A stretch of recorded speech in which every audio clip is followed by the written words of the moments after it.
Hi. England India second test match అయితే day 1 match ముగిసిపోయింది. ఈరోజు అయితే మెయిన్ వచ్చేసి జైస్వాల్ వచ్చేసి 179 రన్స్ తోటి అయితే హైయెస్ట్ స్కోరర్గా ఉన్నాడు. ఇతను చుట్టే మిగతా ప్లేయర్స్ అందరూ ఆడడం చూసాం మనమైతే. రోహిత్ శర్మ కావచ్చు, శుభ్మన్ గిల్ కావచ్చు, శ్రేయస్ అయ్యర్ కావచ్చు, రజత్ పటిదార్కి అయితే అవకాశం ఇచ్చారు. సర్ఫరాజ్ ఖాన్, రజత్ పటిదార్ అనుకుంటే ముందుగా అతన్నే సెలెక్ట్ చేశారు కాబట్టి రజత్ పటిదార్ని అయితే అవకాశం ఇచ్చారు ఈరోజు అయితే. ఇంకా అక్షర్ పటేల్, శేఖర్ భరత్ అయితే వీళ్ళందరూ పెద్ద స్కోర్లు ఎవరు చేయలేదు, 50 చేయలేదు. అందరూ మంచి స్టార్టప్ వచ్చింది కానీ అందరూ కూడా 17లు, 20లు, 30లు అయితే స్కోర్ వచ్చింది కానీ వాళ్ళైతే పెద్ద స్కోర్ అయితే ఎవరు కన్వర్ట్ చేయలేకపోయారు.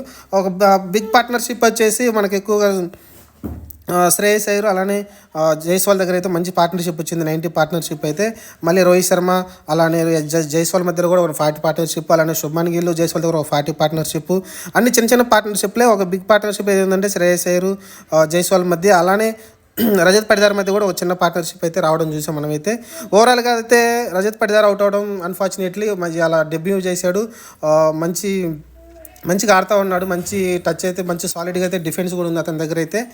కానీ అన్ఫార్చునేట్లీ అయితే మంచిగా బాల్ని డిఫెండ్ చేశాడు కానీ ఆ బాల్ అయితే మళ్ళీ బ్యాట్ వెనకాలకి వెళ్ళి వికెట్లు అయితే తగ్గడం చూసాం.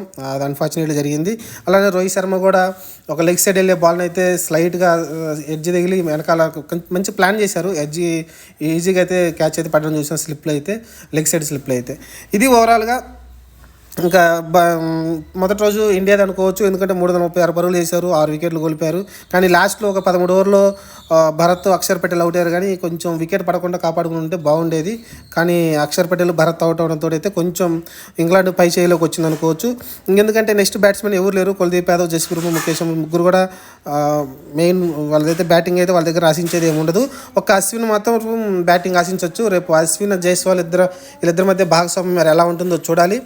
వీళ్ళిద్దరు కనుక ఇంకొక 70 రన్స్ యాడ్ చేస్తే మనకు 70 రన్స్ లేకుంటే 64 రన్స్ అయితే ఈజీగా 400 అయితే ప్లస్ వస్తే స్కోర్ చేస్తే కొంచెం మంచి టార్గెట్ అనిపిస్తుంది ఇంగ్లాండ్కి అయితే. రేపు కనీసం టీ సెషన్ వరకు అయితే మనం ఆడగలగాలి. 2 సెషన్లు ఆడగలుగుతారంటే కష్టమే, ఎందుకంటే వికెట్లు ఏం లేవు కాబట్టి, ఇంకా 4 వికెట్లు ఉన్నాయి కాబట్టి కష్టమే. కనీసం వీళ్ళనంత స్కోర్ అయితే చేస్తే అదంతా బోనస్ కింద అవుతుంది. కనీసం అయితే 400 దాటితే కానీ మనమైతే మ్యాచ్లో ఉండే అవకాశం కనిపించట్లేదు. ఎందుకంటే రోజు కూడా బ్యాటింగ్ బాగానే ఉంటుంది. కొంచెం ఓపిక్గా నిలబడాలి. జైస్వాల్ ఎలా అయితే ఓపిక్గా ఉండి లూజ్ బాల్స్ని ఎలా షాట్లు కొట్టాడో అలానే మిగతా ప్లేయర్స్ కూడా అలానే ఆడితే మంచి స్కోర్ అయితే వచ్చే అవకాశం ఉంది. చూడాలి. 3వ రోజు నుంచి అయితే బాల్ తిరిగే అవకాశం కనిపిస్తుంది. ఈరోజు పెద్దగా టర్న్ అయితే కనబడలేదు మనకి. బాల్ ఈజీగా వస్తుంది. వాళ్ళు లైన్ అండ్ లైన్ తోటి అలానే మంచి ఫీల్డింగ్ సెట్ పెట్టుకుని అయితే మన వాళ్ళని అయితే కొంచెం ఇబ్బంది పెట్టే ప్రయత్నం చేశారు.